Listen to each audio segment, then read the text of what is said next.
Okay, you are live recording, and we have no attendees from the public at this time. Okay.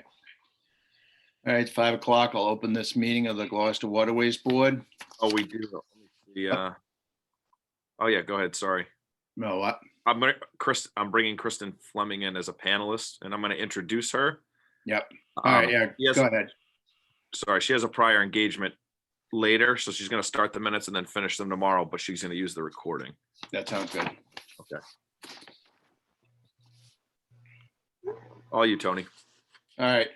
Well, we'll open this meeting of the Gloucester Waterways Board. It's a Zoom meeting, so I'm going to read the following statement. This meeting is recorded by video and audio in accordance with state open meeting law. Consistent with the governor's order suspending certain provisions of the open meeting law and banning gatherings of more than 25 people, this meeting will be conducted by remote participation. Additionally, all votes taken by the committee, by the Waterways Board during this and future remote meetings will all be by roll call vote. If you are calling in on a phone, you can press *9 to request to speak.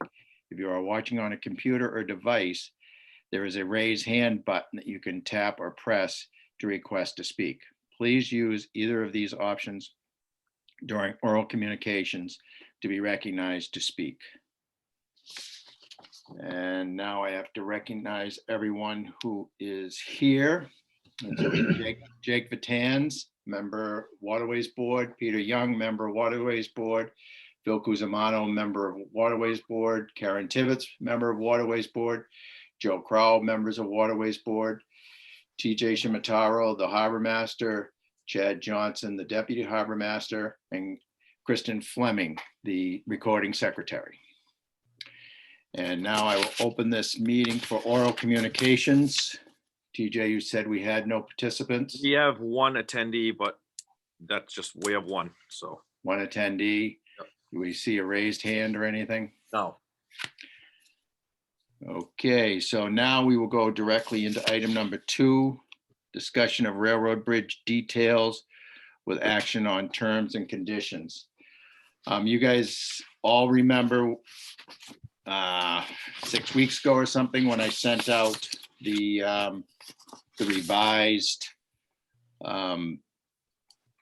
ordinance language, chapter 10, section 1080-87, where they changed it and took out the language that had fees in it. This morning I sent you all an invoice that showed you what our invoices look like when they're sent, and then also the language of the terms and conditions. Now, later on, we're going to be asked to make 3 segregated accounts out of these things. One will be personnel, one will be administration, and one will be the vessels.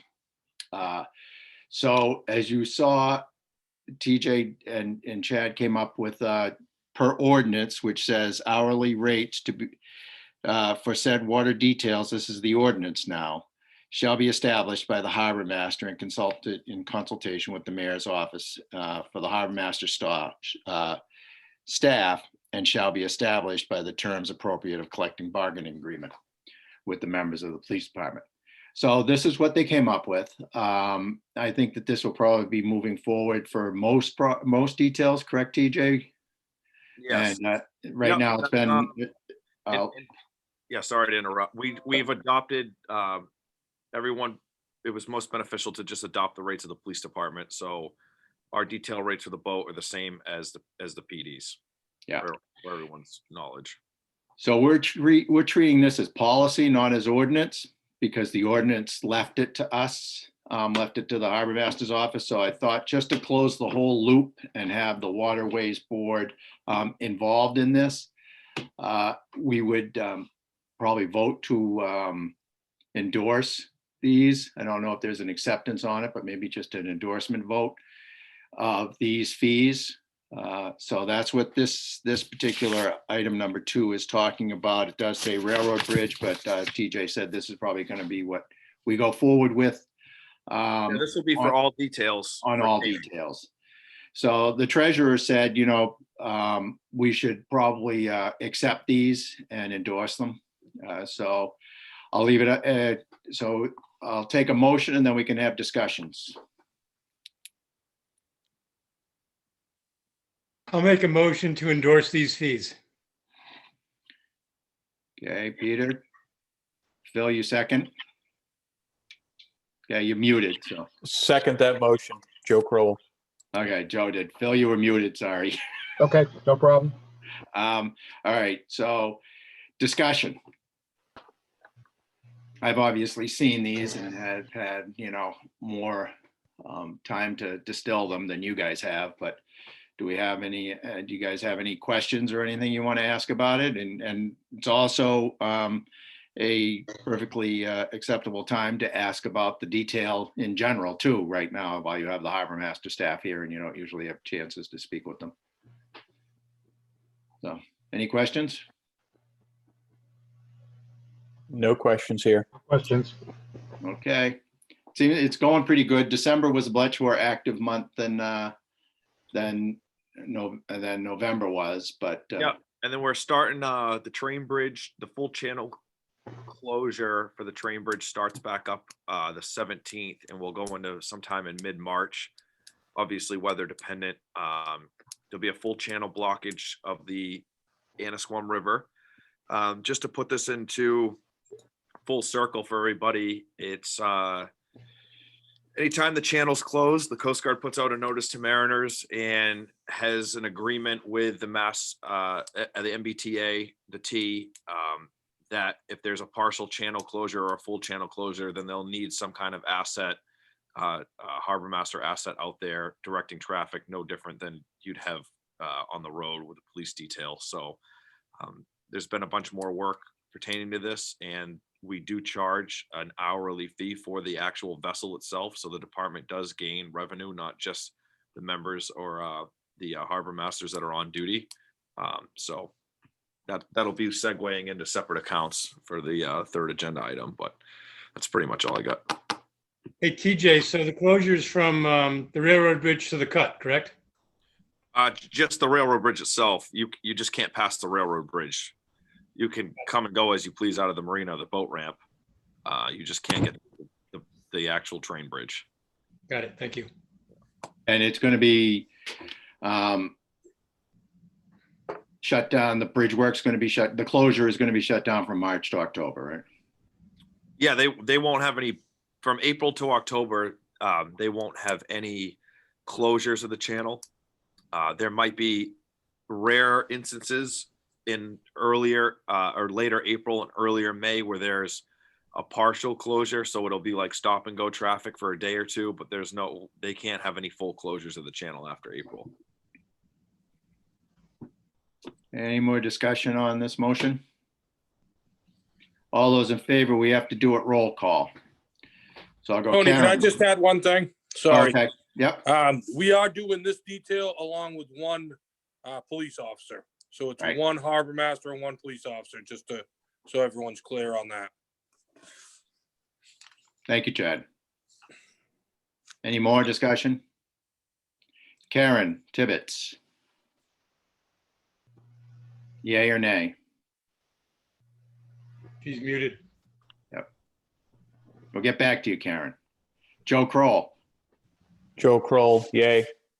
Peter Young, Peter Young, yay. Bill Cusimano, Yay. Jake Catans. You're muted, Jake. You're muted.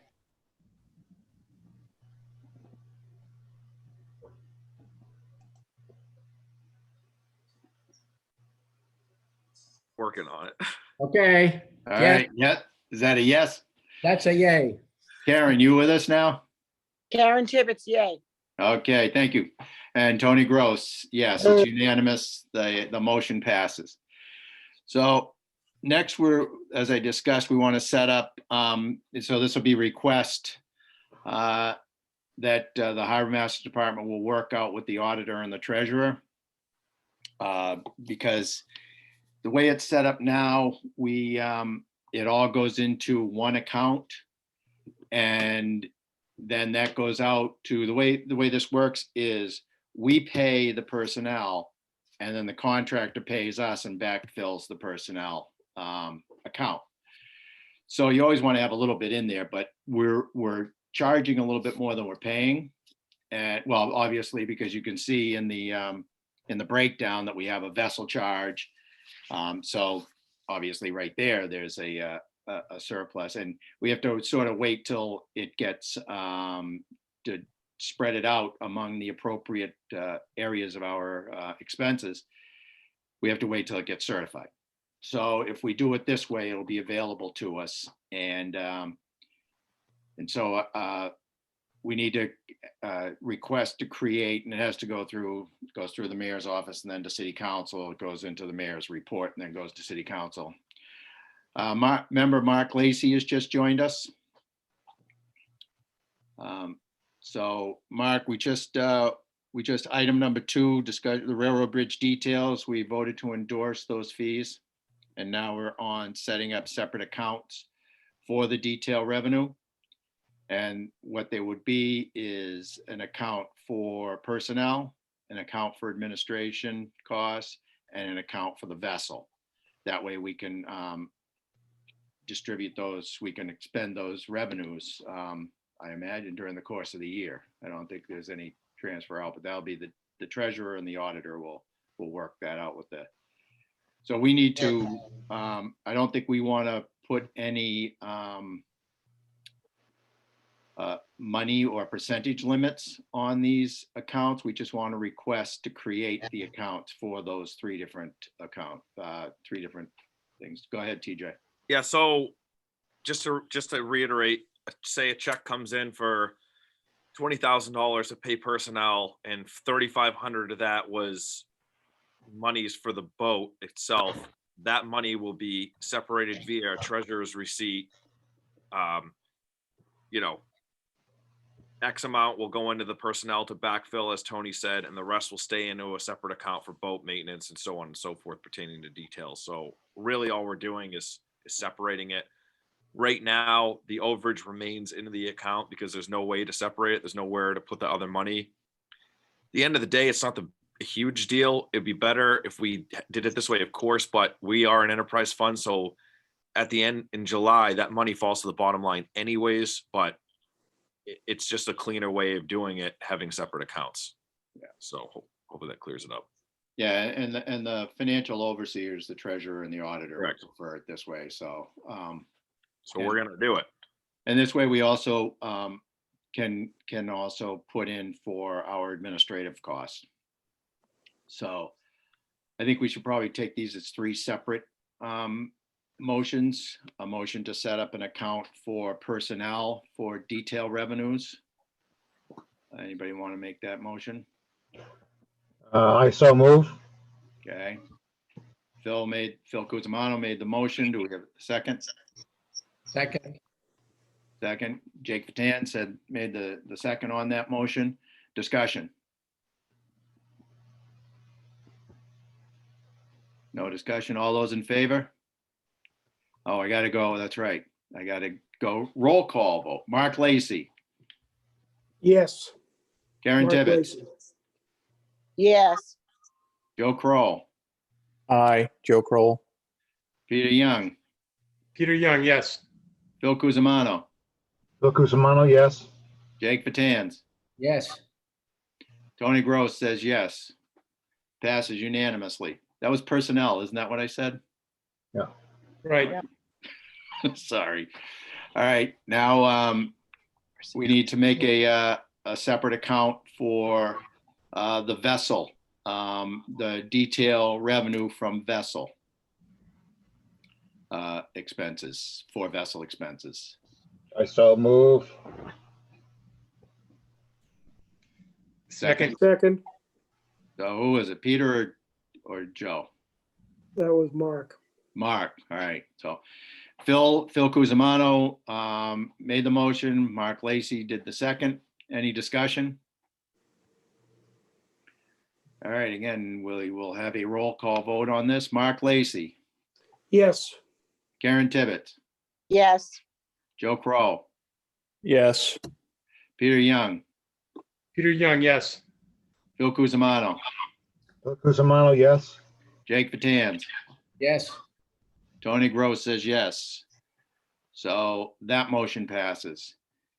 Now, the next motion will be for an administrative fee account to be created out of the detail revenues, or an administrative cost to have the detail revenues attributed to. So go ahead. Move for administration fees to be created from a separate, I so move. Second, Okay, Phil Cusimano made the motion, Peter Young seconded it. Christian, are you getting these, Yes. these motions okay? Do you need any clarification? Yep, nope, I'm good right now. Thank Okay, you. good. All right. Any discussion? All right, roll call vote. Mark Lacy, yes, Karen Tibbetts, yes, Joe Crow, Joe Kroll, yes. Peter Young, Peter Young, yes. Phil Cusimano, Bill Cusimano, yes. Jake Batanz, Yes.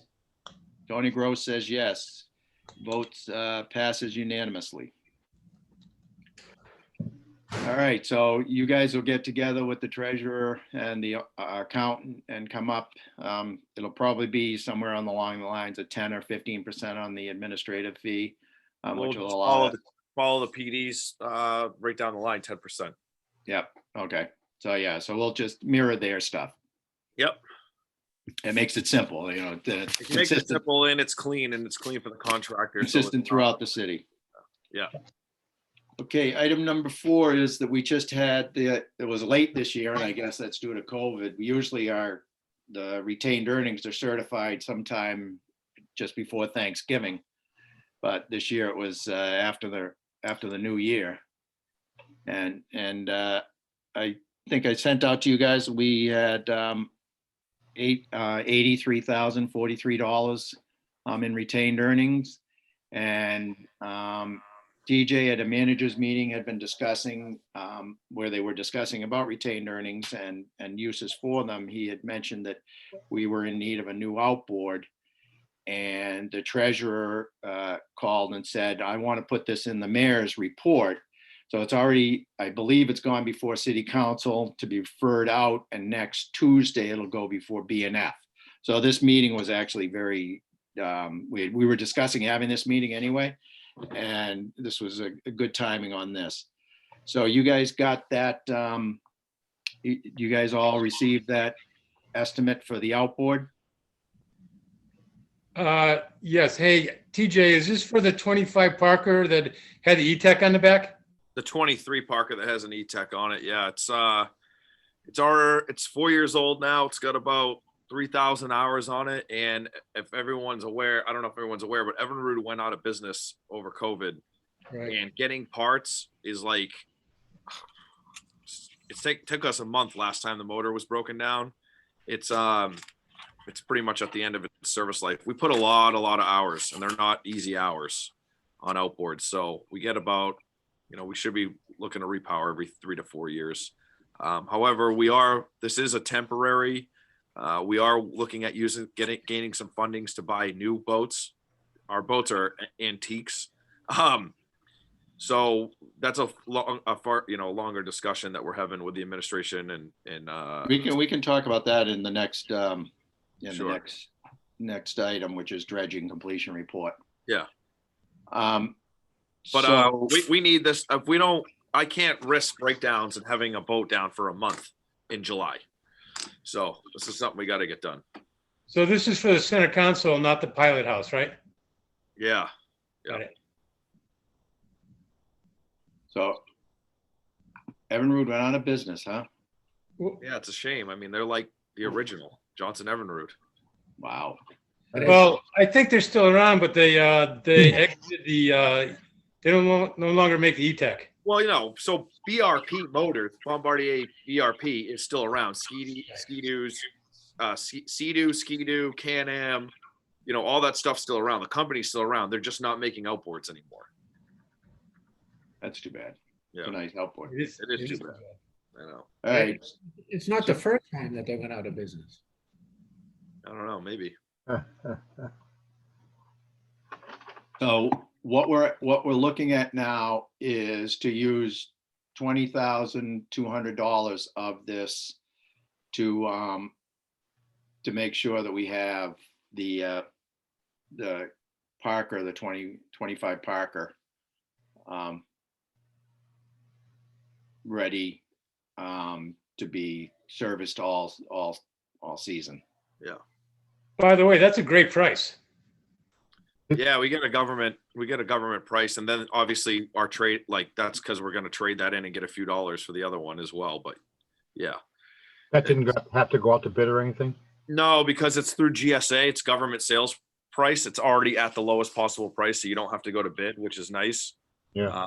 They're government sales or whatever. But yeah, that's the next best thing. But yeah, that is a good price. That should be like 28 or something like that. Right. So All right, so we'll have a motion, then we can have more discussion on this. We need a motion to approve out of spending $20,200 out of retained earnings. I'll make a motion to approve $20,200 from retained earnings for the outboard replacement on a 23-foot Parker patrol boat for the harbor master's office. I'll second that. Okay. Joe Crowell seconded and Joe Kroll made the motion and Phil Cusimano seconded. All right, more discussion on this? I think we had it. Yeah. Had pre-discussion. All right, we will have a vote. Mark Lacy, yes, Karen Tibbetts, yes, Joe Kroll, Joe Kroll, yes. Peter Young, Peter Young, yes. Phil Cusimano, Phil Cusimano, yes. Jake Batanz, Yes, Tony Gross says yes. It passes unanimously. Tony, And the next Then you one- had some other Yeah, items I that got you wanted to. 1, 2, 3, 4. Do you want me to go over all of them individually, talk about them all, then vote individually, or how do you want to do it? Talk about them all and you vote them all in? I don't. Oh, we're gonna have to, we probably want to vote them individually because we're gonna have to send them out. Well, we'll vote them in a bundle if they want you to separate them out individually. I think it'll be fine. We voted bundled before, and Yeah, I vote them, do them in the I put 'em- bundle. So, I put Yeah. them in a bundle in the mayor's report anyways. yeah. They don't go up to BNF or whatever in individual motions. Yeah. So we're looking at, first item is some new no wake buoys. Our no wake buoys are just beat, and they're at, we got to start replacing like 8 of them a year. We have 35 of them total. We're also looking at changing locations of some and adding a sign to the beginning of the river. I think there's some areas where there's too many, and then there's some areas where there's not enough. That's more of a logistics thing that we got to work out internally. But the buoys, we've lost like 3 or 4 a year for the last, and by loss, I mean they sink, people hit them, they're at the end of their service life, they have cracks in them, they're just no good. So we're looking at to replace 8 this year. They are expensive. But you should get, 10 years out of these, 10, 12 years. We do maintain them. We do take them out every year, which helps, obviously. So I got a quote from a Quidnick, $3,100 for 8 no wake buoys. These are our newer style. The no wake buoys that we have this like scallop ring on the bottom of them. And when that ring rusts out, the buoy's no good. These new ones have a pin that goes through that you can replace. So we should get a longer life out of these. They're slightly more expensive, but in the long run, it's a no-brainer. The second is last year, and most of you are probably familiar. We did the regrid at the Inner Harbor, transient moorings, 3 rows of 5, very successful. We did get the, the 2020 Boater's Choice Award again. So we're in the top 2%, I believe, of marinas or rentals in the country that achieve 4.5-star review or greater. We want to keep it that way. So we replaced 17 buoys last year. It was quite expensive. You guys probably remember because we took it out of retained earnings. We're going to do 6 more this year and do the 10-pound island mooring field with new pickup buoys. And that's a cost of about $5,000. So the other thing was R&S, rescue and survival type equipment. It's been quite some time since this department has bought new rescue and survival type equipment, float coats, rain jackets, so on and so forth, life rings for the boats. That stuff's all getting pretty old. It's on a cycle. About $4,800 worth of stuff to get us back, where we need to be. It's crew safety stuff. It's must-have items. We got quotes from Stearns and Mustang. Probably going to go with Mustang survival stuff. That's what they had down here, but it's out of service life. All these items have Coast Guard approvals on the back of them. When that's no longer legible or unserviceable, then we can't use it anymore. So that's about $5,000. And we just voted on the motor. So do you round that up to 5,000? Yeah, I'm gonna round it up to 5, to 5. So it's $5,000. So to reiterate, it's 3,100 no wake buoys, $5,000 for new transient moorings with pickup buoys lettered, $5,000 in rescue and survival equipment.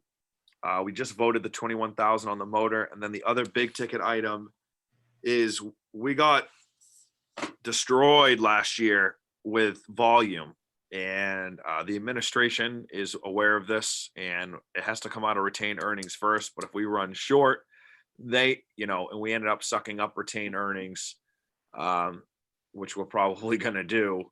They know they need to help us out, but it's got to come out of retained earnings first. Our retained earnings first. We went way over on personnel budget, temp salary last year.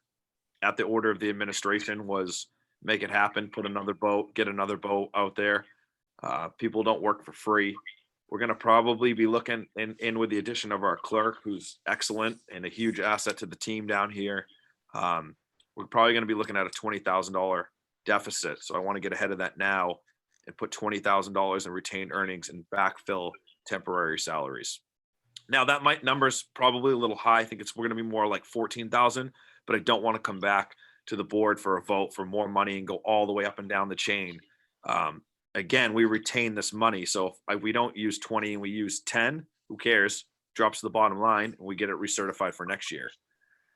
The remainder of the money, which will be about $25,000-ish, I'd like to put out of retained earnings and put into the stabilization. I can't remember the exact name of that fund, Tony, but it was like building and equipment Or stuff. Capital expenses. Yeah. Stabilization. That way, the money doesn't go till July 1, the fiscal year, drop to the bottom line with all our others. That's where the retained earnings comes from. That period between July and whenever they recertify it, this year was super late. That money, it's out. You can't touch it again. If it's in the stabilization account and we need an emergency repair midsummer, I can use it. I don't have to wait for the state and the city to recertify that. Does that make sense to everybody? So I'd like to take the remainder of our retained earnings at the advice of the auditor and put it into that general stabilization account. Does anybody have any questions? No. It's housekeeping items. It's something we have every year. I mean, our budget's our budget. I will say that with everything that happened last year and how much of a beating certain parts of the city took revenue wise or other municipalities took, we are within 1% of our revenues from the year before. So considering we didn't have any transient mooring reservations till July, we were only $180 off of our number from the year before for transient revenue, which is really, I think it's very impressive that all came back together. I was a little worried about revenues. I actually think that we're up. I don't have the final number on the boat ramp, but the boat ramp was super busy. And obviously the popularity of the port has been exponentially grown due to everything we've all done the last 4 years. So this year we're going to have, hopefully, we're going to have the facility open. That word will spread and will continue to increase revenue growth through our transient mooring program. 4 years ago, we were around $12,000 to $14,000 a year in transient revenue. We closed out this year around 57,000. So we're 300% to 400% increase over the last 4 years, which is excellent. So we want to keep that going, but to keep it going, we got to provide certain level of service. And what else will go up with this, which I haven't put forth yet, but will be the $10 increase in the transient moorings per night. I haven't sent that to the city yet. It's kind of waiting to get all of this stuff together at once and send it up in a package for good housekeeping. And it's a lot less work for us to do that all at once. So if you, ladies and gentlemen, vote tonight on these items, then everything will go up together at once. Any questions? In that capital, was it capital reserve account? Is that what we call it? I'll have to look, but it's a capital Stabilization. capital stabilization or something like that. Yeah. Anyway, that we still have to go, that has to get transferred out of that into, The something. process remains the same internally. Right. We still have to go before, it has to go through our The board, I gotta then go to the mayor's report, then go to city council. But it also can be used for other purpose, for any purpose. any purpose. Correct. So, And it doesn't, it's in capital. and it doesn't put the money in limbo for Right. months. Yeah. This year was 6 months. I mean, that's a long time to research. It was over 6 months. Yeah, it's usually October. I'm coming at you guys with this stuff. I Yeah. mean, we're at extremis now because I got to order these things. In 2 months, we're going to be putting gear back in the water here. So I couldn't control, the state. Everything's all screwed up this year, like everywhere else. But we got to get moving on this stuff. Yeah, I think we should do this in 2 motions, one for all the equipment and then one for the capital stabilization account. Yeah, that's probably. So we need a motion for $33,100 for the 4 items. The no wake buoys, 8 of them, 6 transient moorings with chains, hardware. Then we need the rescue survival equipment, recycling around or cycle through, and then temp personnel for 20,000. So we need a motion for $33,100 for that. Well, I make a motion for the 33,100. For I so move for that. Yeah, the 4 items stated. those 4 items stated. Second that motion. Okay, Bill Cusimano made the motion, Joe Kroll seconded the motion. Do we have any more discussion? Nope. Okay, roll call vote. Jake Fatans, Aye. Bill Cusimano, Aye. Peter Young, Peter Young, yes. Joe Kroll, Joe Kroll, yes. Karen Tibbetts, Karen Tibbetts, yes. Mark Lacy, yes, Tony Gross says yes. That $33,100 for those 4 items discussed passes unanimously. Now we need a motion to put $28,943 into the capital stabilization account. Tony, it's the Waterways General Stabilization Account 71505596005. That's where we'll go. Just so she has the name right. What Chad just said. There you go. Yeah, what you said. Waterways General Stabilization. Got Okay, it. need a motion, $28,943. I so move. Waterways General, whatever he said. What Chad Waterways said. General stabilization. Yeah, what Chad said. Second, Second, who was that? Peter. Peters. Okay, Phil Cusimano made the motion. Peter Young seconded. And we will now, discussion. Sorry. All right, we will have a roll call vote. Peter Young, Peter Young, yes. Bill Cusimano, Bill Cusimano, yes. Jake Fatans, Yes. Mark Lacy, yes, Karen Tibbetts, Karen Tibbetts, yes. Joe Kroll, Joe Kroll, yes. and Tony Gross says yes. It passes unanimously. All right, the next item is dredging completion report, and I'll let TJ and Chad take over on this one. Dredging was completed back in October. They finished their contractual obligation. There was a portion of the Blimmen Canal that the authorized depth of the Annisquam River is 8 feet. The authorized depth. The controlling depth in certain parts of the Blimmen Canal was around 7 feet. And by controlling depth, it's because there's ledge that was not picked up on their initial surveys and would have cost a ton of money to blast. They just weren't going to do it. They're not going to blast the canal for a foot of water. So they were able to amend their contract, and there was some money left over because they didn't do that 150 yards of the Blimmen Canal Bridge, about $800,000 to $900,000. Now, the community development director and the administration were, that money is at the core, but it came from the state. We are trying to work with the state and keep the money to buy equipment. The increased traffic, and there could be an argument made that the dredging has increased traffic exponentially, and we could use this money to increase patrols and maintenance and yada yada yada, the waterways. That's the angle that we're all working, and we want to use that money to buy 2 new assets. That's the full circle down here. Is the building's done, the marina's done, but our equipment is old. Our newest boat is 21 years old. So we're putting new motors on it, this, that, and the other thing. They're just, it's a lot more than that. The structural stuff that's going on, they're just old boats, and they don't, we don't go just cruise up and down the river for sunset cruises. So they get worked. They get worked pretty hard, and it's time for new assets. I got quotes. I'd like to buy safe boats, 2 safe boats, a 27-foot closed cabin and a 25-foot modified center console. Be about $550,000 to $600,000 for both assets, but they're 20-year boats.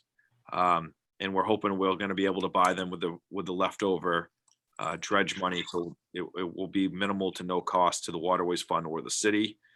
That is the plan. We'll see if it can get executed, or if we're able to use that money. If not, we're going to have to look at maybe loan ordering a boat 1 year, and then the next year doing another one or something. There'll be much more discussion, but the city understands that our assets are well beyond their service life. So this new outboard we're putting on here is a Band-Aid to get us through the season, because we simply cannot afford to not have an asset for a month or more in the middle of the season. So if we do get new assets, we'll probably auction off older assets to the public like we did when I first got on. We got rid of that 23-foot Parker. But that's the plan. Dredging's complete. There's money left over. We want to buy boats with it. We'll see if we can make it happen. How about a second launch boat? How is that working out?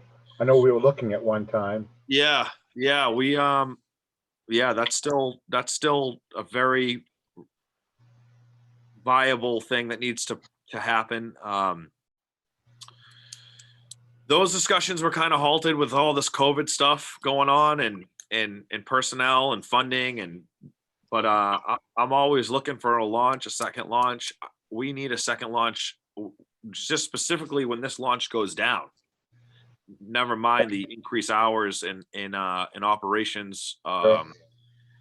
Ideally, I'd like to have a second launch on weekends or high volume days that there's special events. I don't see the city having tons of special events this year either. Who knows? I know that in the paper today it was something about Fiesta's going to make their decision, but they're going to have their decision made by May.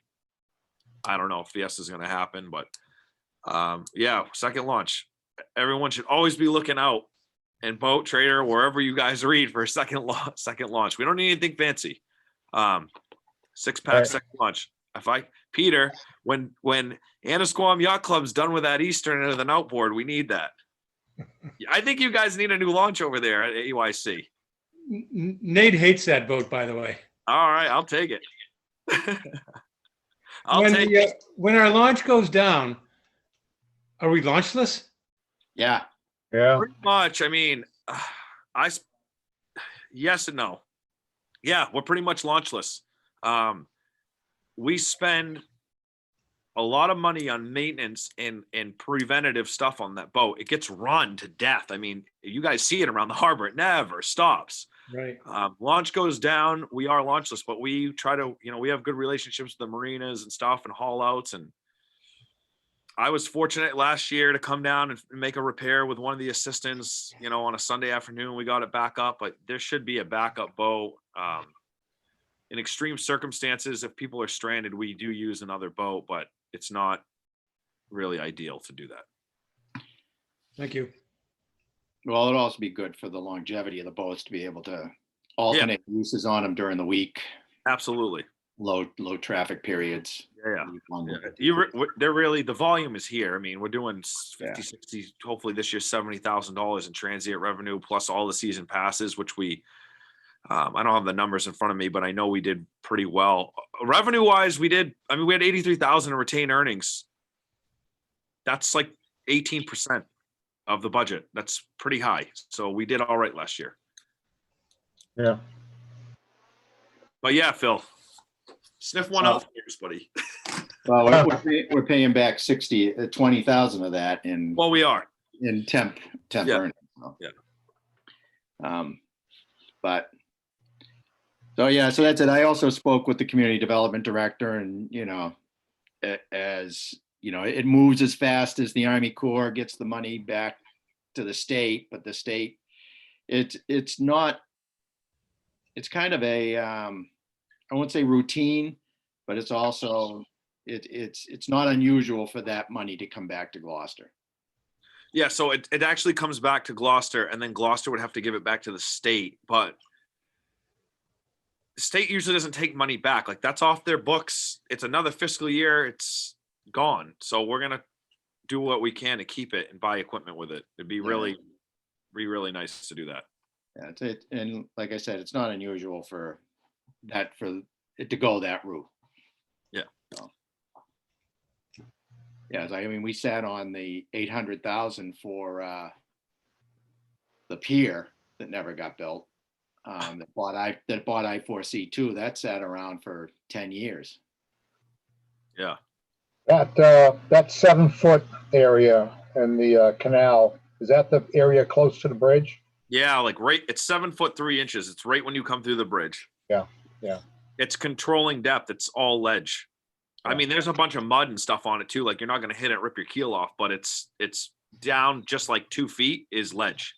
Yeah. So when people bump bottom, they're not actually hitting the rock. There's a couple foot of silt and material there, but they're not going to pull dynamite that out, Yeah, no. It's not happening. Okay. All right. Any other But questions? overall, it's a very successful project. I know a lot of people worked a long time to get that. And they So, redid all the buoys in the river too, yeah. Yep. by that close set of buoys over by Cape Ann Marina where that turn is. The turn right by, just before you come up to the boat ramp. They're a little bit wider there, but not much, because the actual width of the channel there's 100 feet per the, it's only 100 feet wide there, the channel. So they moved a little bit. Where you did see huge improvements is Wolf Hill making the turns towards the API. That got widened significantly. If you guys, I don't know who's been down to the new office yet, but if you feel comfortable coming down, just shoot me a text or something. I'd be happy to show you guys around. We have some dredge photos that were donated that we had framed that are hanging up on the wall here, and it shows it's pretty cool. So.